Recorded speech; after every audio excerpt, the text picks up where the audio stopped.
The nature of reality once again. The changes that we are now entering into the throes of are twofold. We are dealing with those born of the mother of all mothers to facilitate a galactic shifting that affects the whole of the universe.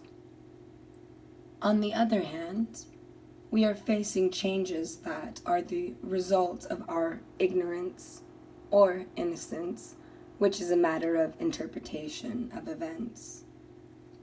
We have been told that Spider Grandmother herself has been summoned by the Great Mystery to spin the webs of this new reality that we ourselves are dreaming. She has not done so since the beginnings of this time. The time just prior to our emergence into the fifth world. I say innocence because much like children asleep, we have been unaware that we are dreaming. We think that which is in the dream is real and know not how to awaken. That's changing. We know how to awaken.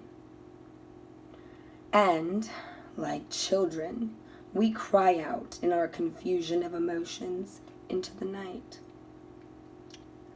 While the mother of all mothers stirs in her sleep, hearing her children waking from a bad dream, she rises seemingly stumbles through her own slumber to reach the cradle that within holds her precious gifts to life.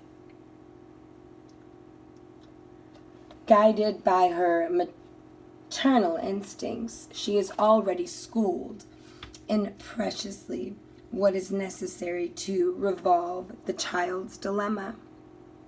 And we, humanity, like the sleeping child, sound our annoyance at the motions she makes while reaching deep into our dream time. She helps us transcend our realities back into the moment. Kicking and screaming, we shall be taken up into the warmth of her arms and overpowered by her presence of love. Perhaps for some it will feel as though it is the first time they have ever experienced this feeling. For many are wanderers and have become lost in the darkness of their own hearts.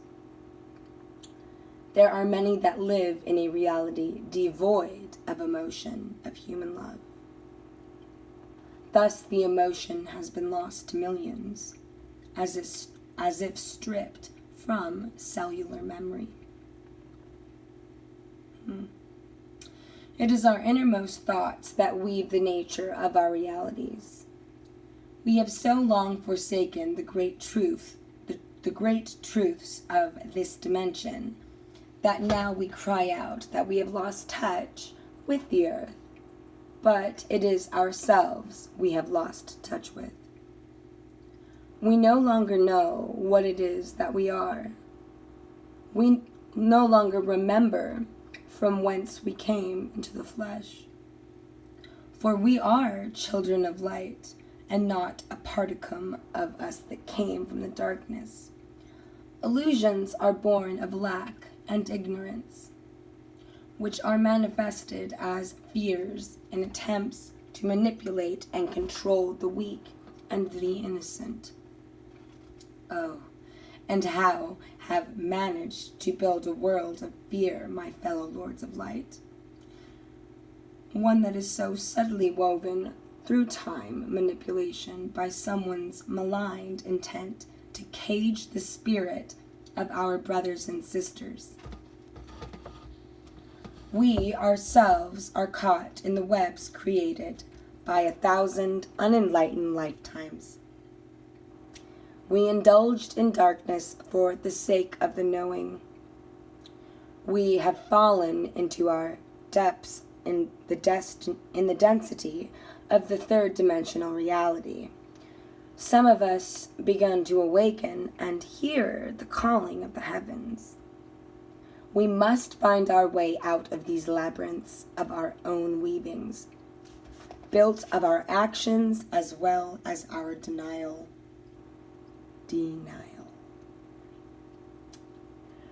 We have become caught in the turning away, lost in despair as the light turns to shadow. Helplessness engulfs us as the dream of humanity fades from view. We think that all we see is the suffering, which in reality does not exist except in the thoughts we embrace, and the love we continue to refuse to embrace. Choice is the order of the day. We can still wake up our will, that which is divine and a part of the eternal stuff we are made of. Stars. You have come to a grand and wondrous ceremony.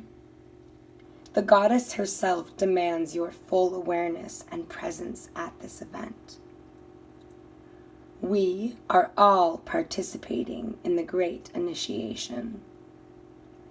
As with all ceremonies, we shall be tested under the fullness of the coyote moon. We shall experience all the faces we have worn and all the roles we have hidden behind. They shall become weights upon your embodiment until we find within ourselves the courage to strip them from our shining, beautiful self and stand naked before our own God, unadorned as the light that we are. For our trappings do not impress the Creator of all things, nor do our words that change like the wind in a canyon. Only purity and simplicity of our light impresses the Creator of all things. All the trappings of the material world that we now hold so dear are already a part of our past. That which we have that is more valuable than gold, we pay no reverence to. In fact, we go so far as to deny its presence. For that which is within us, that is considered a treasure to the whole of the universe, is called the human spirit. The spirit is a part of us. It is the part of us that is gold. It is God. We are God. The physical expression was the idea, which was birthed by God in the divine act of creation. Can't you feel the tears of your ancestors falling from the heavens? Or did you just think it was rain?